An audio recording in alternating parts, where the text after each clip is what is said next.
Hello dear students and welcome to EduTap. So guys, the SEBI Grade A Phase 1 exam is on 10th of January and we are providing you previous year questions from the earlier years for your exam. So guys, this is going to be a previous year solution video for English language for the year 2024 for SEBI Grade A Phase 1 exam. And the intention is to provide you uh, all the needed requirement of for the exam. I mean, you'll get to understand what kind of questions are asked and what difficulty level you might face in the exam. And this is a memory based paper which was conducted in the year SEBI 2024.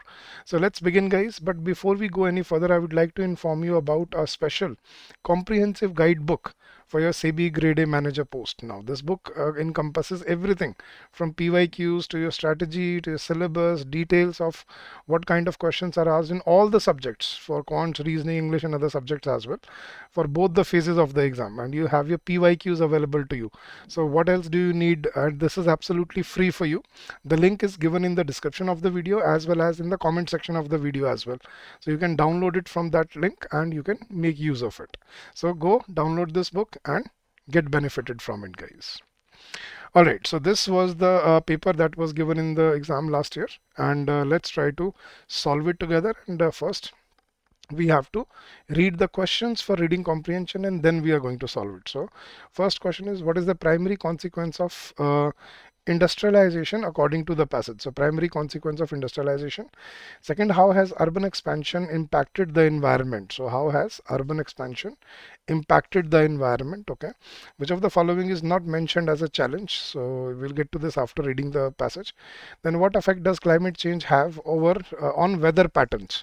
So that is another question. What impact does climate change have on weather patterns? Then synonym of the word transformed, antonym of the word degradation.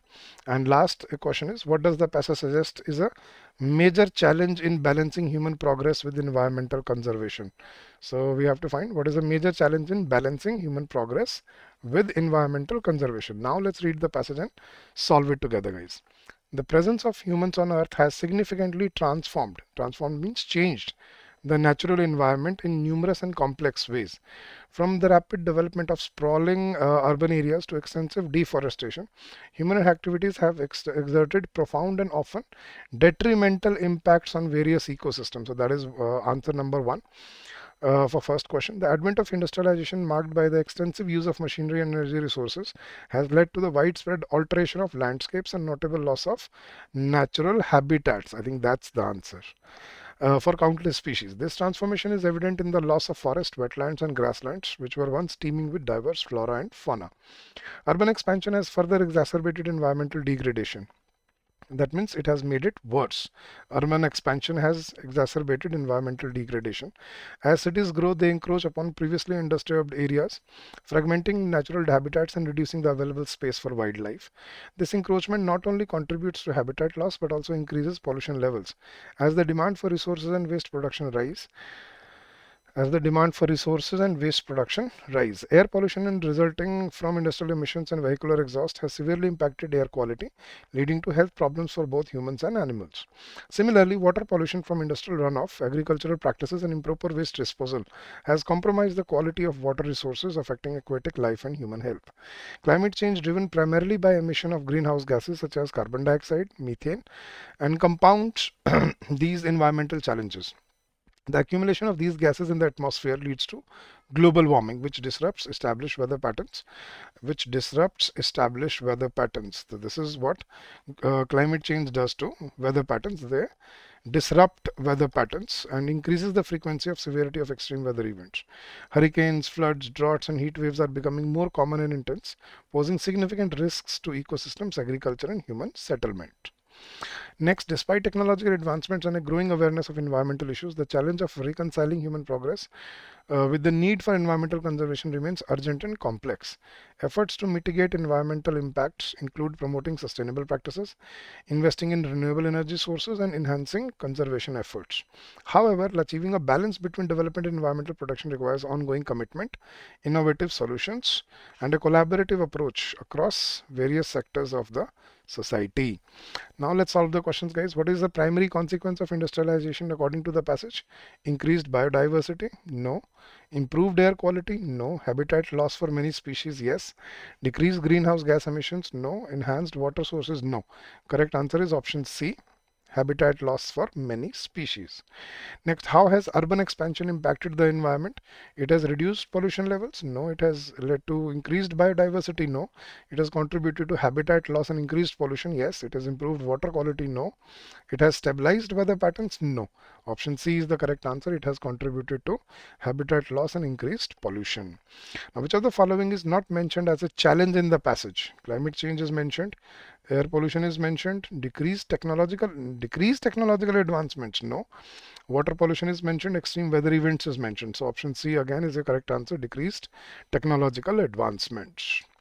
Next question, what effect does climate change have on weather patterns? It stabilizes weather patterns? No. It reduces the frequency of extreme weather? Reduces? No.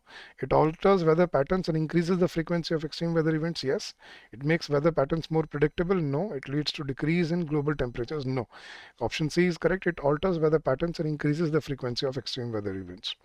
Now, what is the meaning of the word transformed? Preserved? No. Altered? Changed? Yes. Repaired? No. Um, Neglected? Maintained? No. I think only altered and neglected are the possible choices. I think altered is the right answer. Transform means to alter everything, to change everything. So that's the right synonym. And antonym of the word degradation. Degradation, the opposite would be upgrade, to better something. So decline, destruction, no. Improvement, yes. Deterioration, no. Breakdown, no. Improvement is the right answer. Antonym, opposite of degradation is improvement. And what does the passage suggest is a major challenge in balancing human progress with environmental conservation? Increased technological innovation is a challenge? No. Enhanced species diversity? No. Climate change and its impacts? No. Improved air quality? No. Greater energy consumption? Yes, that's your correct answer. So greater energy consumption is the right choice. That is the challenge between human progress with environmental conservation. For more consumption, we can't balance them. So option E is correct. Chale, next set of questions. Each question below has one blank, so which is indicating something has been omitted. So you have to find the right word to fill in the, so single filler basically. All right, question number 8. Homemade gifts can be completely dashed to the what the recipient likes. Can be completely altered? No. Grammatically incorrect. Can be completely formed? Okay. Tailored? Yes. Polite? No. Liability? Can be completely liability? No. They can be formed or tailored. Tailored is the right word. That means they can be customized for what the recipient likes. So they can be made the way the recipient likes them. So that's what homemade gifts are. So they can be tailored. So option C is correct. Next, after much thought, Ted dashed not to travel abroad this summer. Ted resolved not to travel? Yes. Concludes? No. Resolves? No. Comments? No. Passed not to travel or resolved? I think resolved is determined. So after much thought, Ted resolved, that means determined not to travel abroad. So option A is correct. Next, question number 10. Brian is dash in his belief that the earth is flat. Brian is tentative in his belief. Hasten is a verb, can't be used here. Unlikely can't be used here. Provided verb can't be used here. Confident or tentative? I think confident is the right word. Brian is confident in his belief that the earth is flat. He believes that. Alright, next question. The noodle maker was dash in making his noodles and would never let another person take over the task. So the noodle maker was careless, negligent, cautious, exciting. Exciting can't be used. And inattentive? No. I think when he would not let any other person take, that means he was very cautious with the task. So I think cautious is the right choice. Noodle maker was cautious in his task of making noodles and would never let another person take over. So yes, option C is correct. Next, if it weren't for the dash circumstances, he would have certainly lost his job. If it weren't for the sharp circumstances, intensify is a verb, can't be mitigating. Increase can't be used, it's a verb. Aggravate, no, can't be used. So if it weren't for the sharp or mitigating, mitigating means soothing, I mean not too destructive. So that's mitigating circumstances. He would have lost his job. So option C is correct. Next, guys, next set of questions. What is given? In each of the questions given below, 4 words are given in bold. These 4 words may or may not be in their correct position. So sentence is then followed by options with correct combination of words that should replace each other, right? So word reshuffle. Okay. So some American officials lead to hope that resumed sanctions on Iran will appear to popular uprising. So some official American officials lead to hope or appear to hope. It should be appear to hope that resumed sanctions on Iran will lead to a popular uprising. So only A with C. A with C. Option B is your correct answer. Next, guys, we have to use the words in the right context. Tariffs has imported higher China on 603 items imposed from the US. No, I think China has imported, no, imposed. So China has imposed higher tariffs on 603 items imported from the US. So yes, so it should be A with C and B with D. A with C, option D is your correct answer. So it should be China has imposed higher tariffs on 603 items imported from the US. So A with C and B with D. Next question, guys. NATO ally world leads the Turkey in the journalists of number jailed. No. NATO ally Turkey should be correct. So NATO ally Turkey leads the world in the number of journalists jailed. So A with B and C with D. A with B, C with D. Option A is your correct answer. So it should be NATO ally Turkey leads the world in the number of journalists jailed. So option A is correct. Next, in 2016, rising violence in Pathankot by Islamic militants culminated in attacks on Indian forces at Uri and Kashmir. Rising Kashmir violence, culminated violence. No, I think rising violence is correct. But in 2016, rising violence in Pathankot or Kashmir.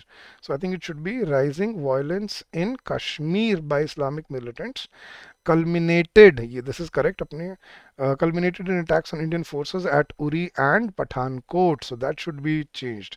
So in 2016, rising violence in Kashmir by Islamic militants culminated in attacks on Indian forces at Uri and Pathankot. So B with D. Only B with D is required. So option C is your correct answer. Alright guys, let's move to the next set of question. We have read each sentence to find out whether there is any grammatical or idiomatic error. Error detection. So you have to find if there is any error in the sentence. So let's read the sentence. She held something at her side which was totally hiding by the folds of her sari. Which was totally hiding by or which was totally hidden by?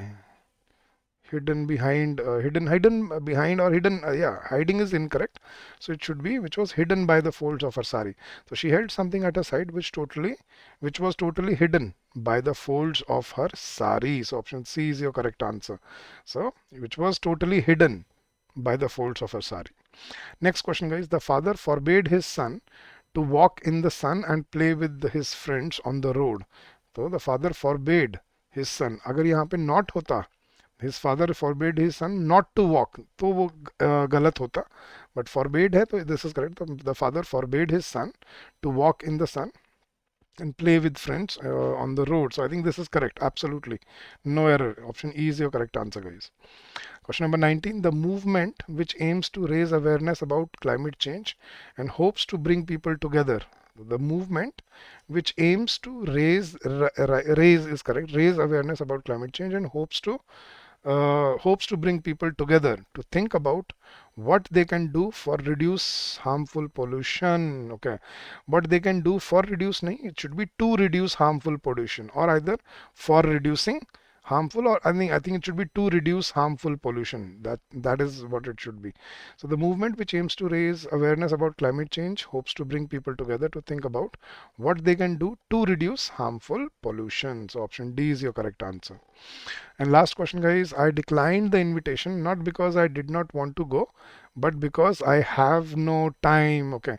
See, guys, the error is in D part. The sentence is in past tense. Look, I declined the invitation not because I did not. This is also past tense. So the rest of the sentence should also be in past.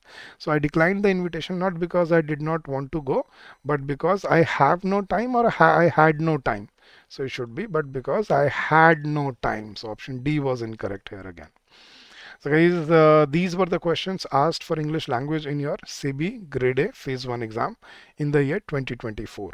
I hope this will help you in your preparation and in your journey ahead. But before we wrap up, guys, I would like to inform you about our special courses launched for uh, for SEBI, especially for SEBI exam this year and for next year. So what you need to do is guys, you just go to browser and type edutap.in. बस आपको अपने Google पे जाना है और type करना है edutap.in. जैसे आप edutap.in सर्च करेंगे आप हमारे लैंडिंग पेज पे आ जाएंगे. This is our landing page. थोड़ा स्क्रॉल करेंगे नीचे तो you'll see all these courses. So the third tab is SEBI Grade A courses. You click on that and we are offering a flat 77% discount on almost all our regulatory body courses. So these are the courses for SEBI. You have your exclusive 4000 MCQ book. You have your phase 2 test series, but this is something very helpful at this point of time, which is phase 1 plus phase 2 test series. Now all the chapter wise mock tests for all the subjects are there. Solved PYQs are there. Current affairs mock tests are there. Full length mock tests are there, and then you have your phase 1 plus phase 2 live crash course, which is already going on. Live classes are being conducted in that as we speak every day. Then you have your summary sheets, current affair magazine, full length tests, solved PYQs, chapter wise tests, and current affairs. This is a silver course for your phase 2 plus interview preparation, and this is a one-stop solution for your every need. Gold course, which includes everything for phase 1 live classes, concept classes, as well as for phase 2 and interview preparation. So you can look into these courses, and we are offering a flat 77% discount on these courses. The coupon code is New Year 77, and I hope this will help you in your preparation and in your journey ahead. So that's it for today, guys. If you have any doubts, if you have any queries, you can always call us on this number during the office hours, which is 8146207241, or you can also drop us an email at hello@edutap.co.in. That's our official email ID. So thank you so much once again, guys. Keep on working hard, keep on giving your best, and I'm sure you will come out with flying colors. So happy learning once again, and all the very best for your exam.